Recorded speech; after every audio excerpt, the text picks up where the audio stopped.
Alright, so this is a 1960s Horse Wheel-o-matic 875 hydrostatic. I think it was the first one.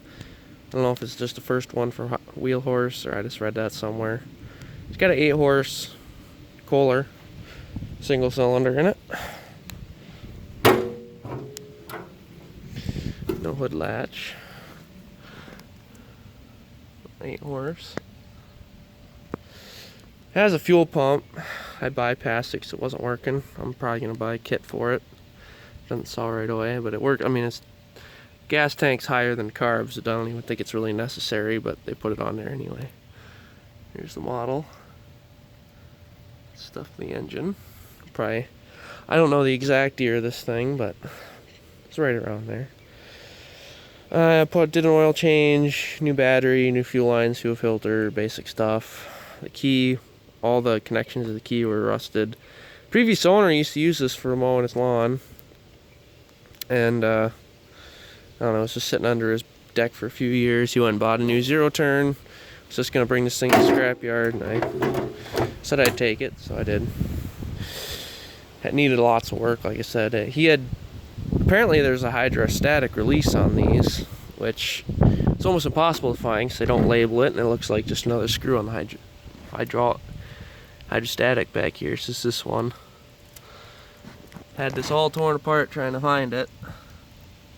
That's the hydrostatic release there. And as you can see, this lever down here just tensions the hydrostatic pulley. Oh, that pulley's not very good.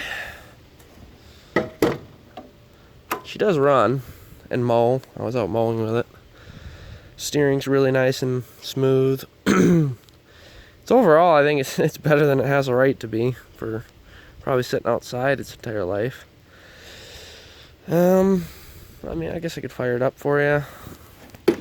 There's a few things that are a bit odd with it. You can see the choke thing is still on there, but this one had fallen off. I had to grease both of these. They were all stuck after sitting. I don't know how long it was sitting. If I had to take a guess, 5 years. But it's been a little while. Here, I'll set it down. Start it up.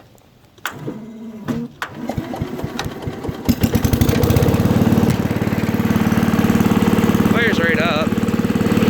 I really do like this hood latch. It's kind of fancy. It's kind of weird how they engage the deck with the foot. Disengaging it's kind of interesting. You kind of put your hand right next to the output shaft. But this thing does have a generator starter, which is the same thing on my MTD 990. It's kind of a neat feature. They almost never go bad. It's also kind of nice. Like I said, hydrostatic. This hydrostatic's very firm yet. It's really faster than might even be faster than my 990.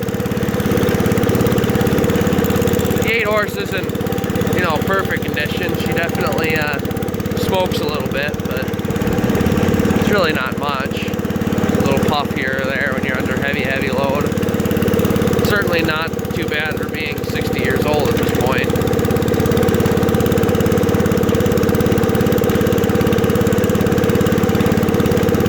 Hydrostatic's nice and smooth. Start the deck up, I guess.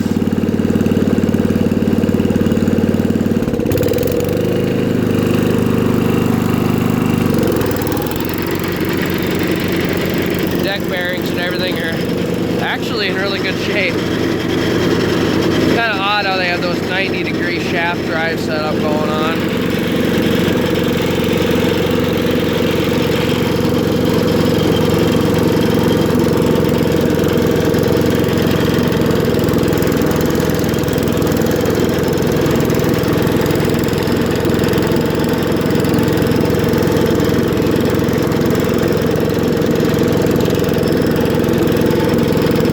Probably isn't a mower you want to use for mowing and all that, but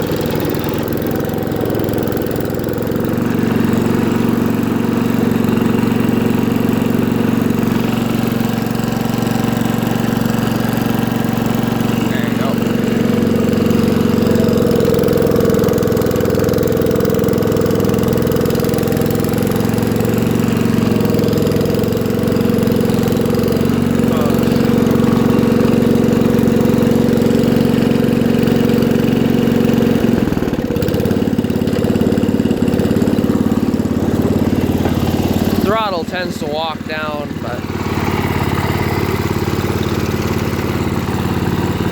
really just kind of a cool old tractor. I'm not really a collector of these things. I know people do. My 990 over there, just that's my workhorse. It does all my pulling around the yard stuff. I have no need for a mower, so figure I'll just sell this one. Not too bad of a rig.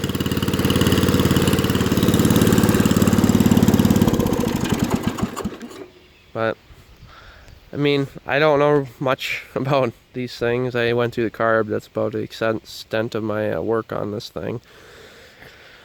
But I figured I'd do a video, kind of show people that hydrostatic relief valve, because that thing would be a bugger to find. They don't mark it, as far as I could tell. I mean, it could have fallen, the marking could have fallen off a while back, but the looks of it, it never was. Kind of something you need an owner's manual for. This deck's kind of neat because it has the chute coming out the back towards the tires, which don't know if I like that or not. You got the adjustment on the deck height here, just moving that back and forth. That's kind of slick. That belt comes off every time you disengage the mower, seemingly. It's not a big deal, it's just annoying. But yeah, not saying it's a perfect mower, but I figure it's worth the money I'm asking. If you have any questions, I mean, leave them in the comments. Might be able to help you. Other than that, have a good one.